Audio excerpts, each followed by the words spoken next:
leli lihlulwa zinkinga zalo nalo linenkinga eshisa bhe liyahluleka ukuyinaka libhizi lothi umdolomba wrong lo mfazi walo ayiphuza nama-Nigeria eCape Town lithini ngaye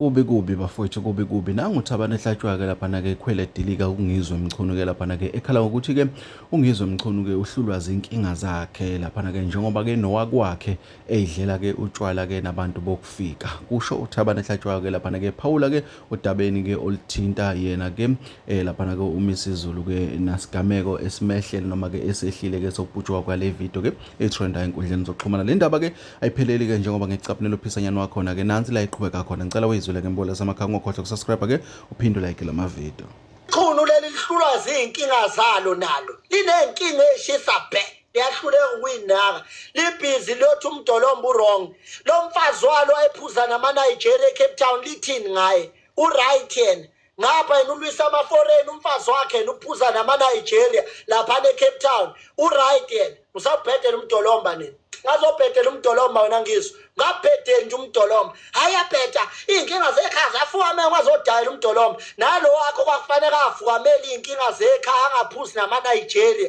kuze kuphutshe amavidiyo 99 tshela mina anikwazi unithi umdolomba wrong uma ngabe nithi umdolomba wrong kusho ukuthi nonke aninalo iqiniso eSouth Africa umdolomba nje ayikho into wrong ngayo lo thiwa nje uyisilima baba uNyathi unezinto ezintathu zokuzenza manje 1 ukwamkela izilwane eqhamuka kubaba uMisizulu ezoxolisa kuwena 2 ukuthi yenze ipublic apology ebiza intatheli etshela ukuthi unguNkulunkulu omkhulu kangakanani wena yabo 3 ahlambuluka ukuthi kungani ekubize ngesilima ngoba njengoba ekubize ngesilima ikhona into akade libele ifumbethe uyinkinga umuntu odakwa kanti ukubambela iqhubu uyinkinga lo muntu uMisizulu bengadakiwe lapha ubeventa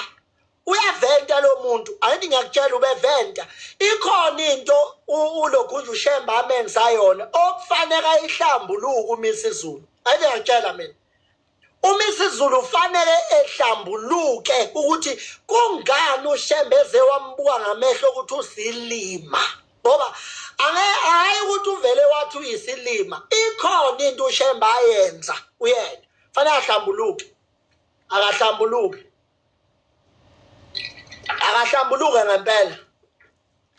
there is more to tell in this fanele ehlambuluke lawo maphepha wanayo inhlambuluko amaphepha nje amaphepha abhaliwe angabhalwa nawo obani Kubi bafowethu kubi kakhulu bafowethu ningixolele ngamagama amakhona amagama enweze ngathi aqinile kule nkulumo engithenga idedela kodwa ke inhloso yami ukuthi nizwe udaba mase sithola uvolweni bafowethu singathokoza kakhulu mase singaphinde futhi sihlangana kwezinye